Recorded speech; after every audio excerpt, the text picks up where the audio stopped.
Yeah, today's session we are going to work with the language C sharp. We are going to learn now the syntax of the language C sharp.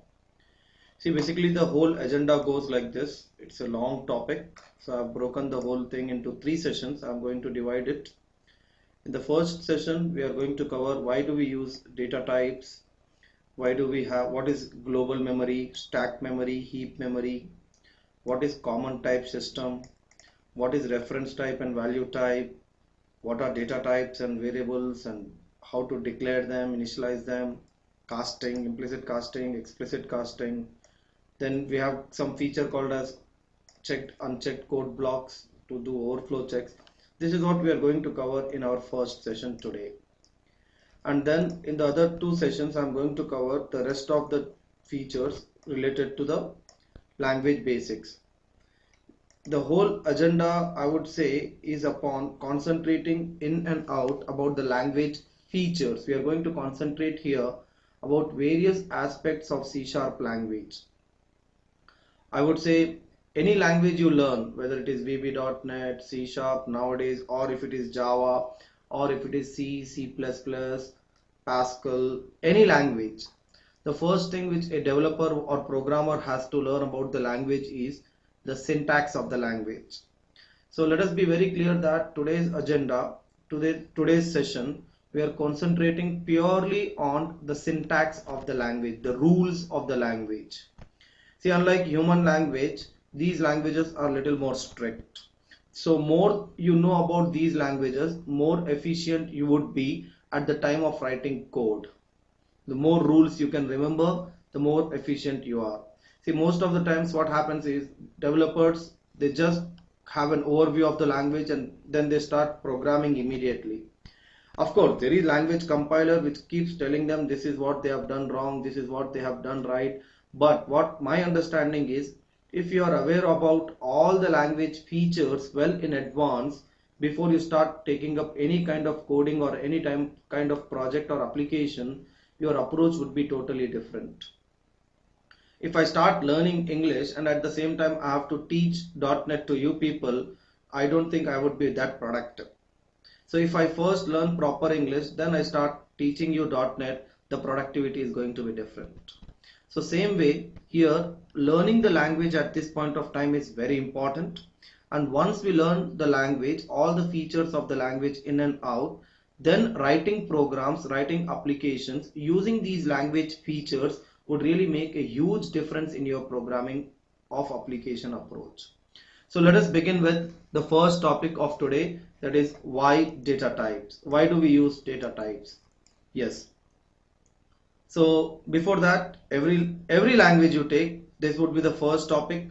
See, I can say we have categorized data types as integral type, floating type, and other data types. But before that, according to me, the reason why we make use of data types in every language is only then, based on the type of data type, based on the size of the data type, the compiler is going to set the size of variable, and accordingly that many number of bytes the variable will be allocated memory at runtime.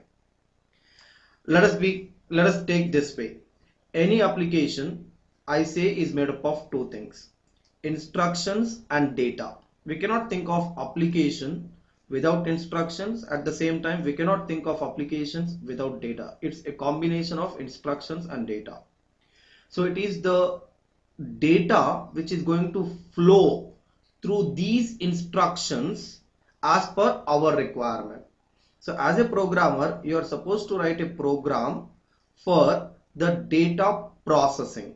How you process the data, how you take the input, how you generate the output, all that is going to vary based on your requirement.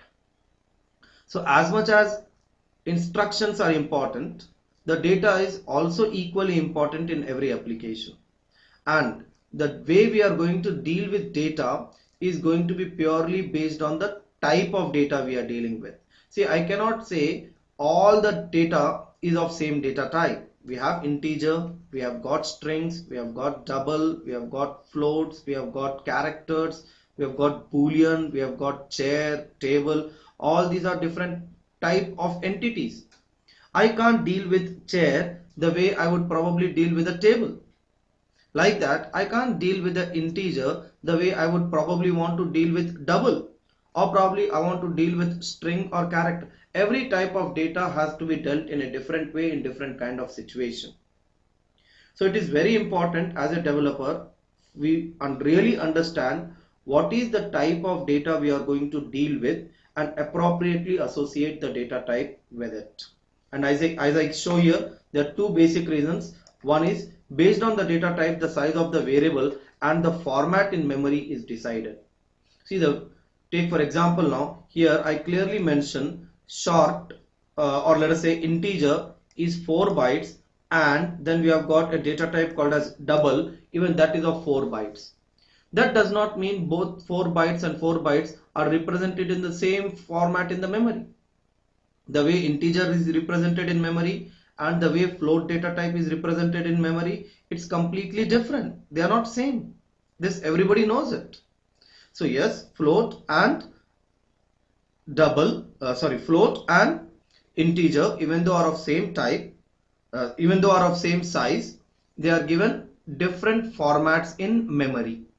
So I would say based on the data type, not just the size of the variable, but also the format of the memory is going to be decided. That is one part. And the second important part is it is based on the data type only. The language compiler is going to decide whether the expression which we have written is valid or not valid. For example, I cannot divide a string by a numeric value. Compiler is going to detect that we are trying to divide a string variable by a numeric value and it will give an error. So yes, we can't do that. So there are two basic aspects you have to keep in mind at the time of declaring a variable, why we are giving data type to it. One, based on the data type, the size and the format of the memory is decided. Based on the data type, the language compiler is going to validate the expressions. I hope I make things very clear here.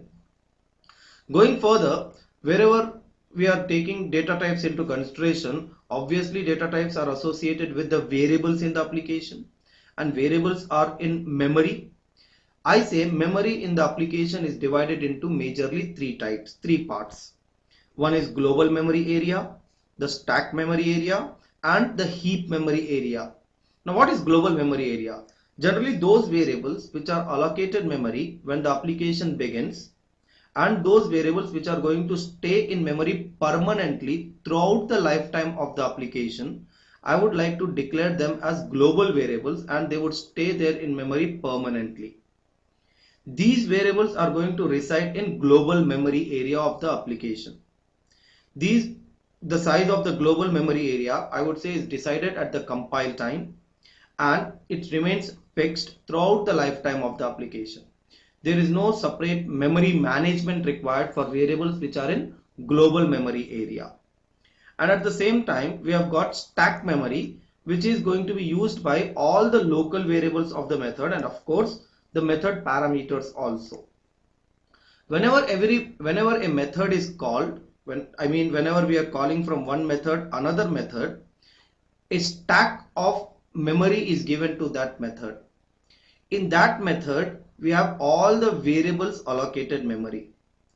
That means all the local variables of the called method and the parameters of the called method are allocated memory on the stack of that method. Now the reason why we are calling this as stack is it's like one method calling the other method on that one more method, like that one more method. It's like one method calling other method is what the whole thing is happening in our application. So it's like a stack of memory created. I hope it's clear. So yes, whenever a method is called, a stack of memory is allocated to it. In the stack of memory, the local variables and the parameters of the method are allocated memory. And when the method returns, the stack is automatically cleared. These instructions for allocation of stack and deallocation of stack are automatically generated by the language compiler. A developer doesn't have to take care of it. The method called will have its own stack, and the method called when returns back to the calling method, the stack is automatically cleared. Yes, the most important part of any application is the heap memory. The heap memory is going to be used for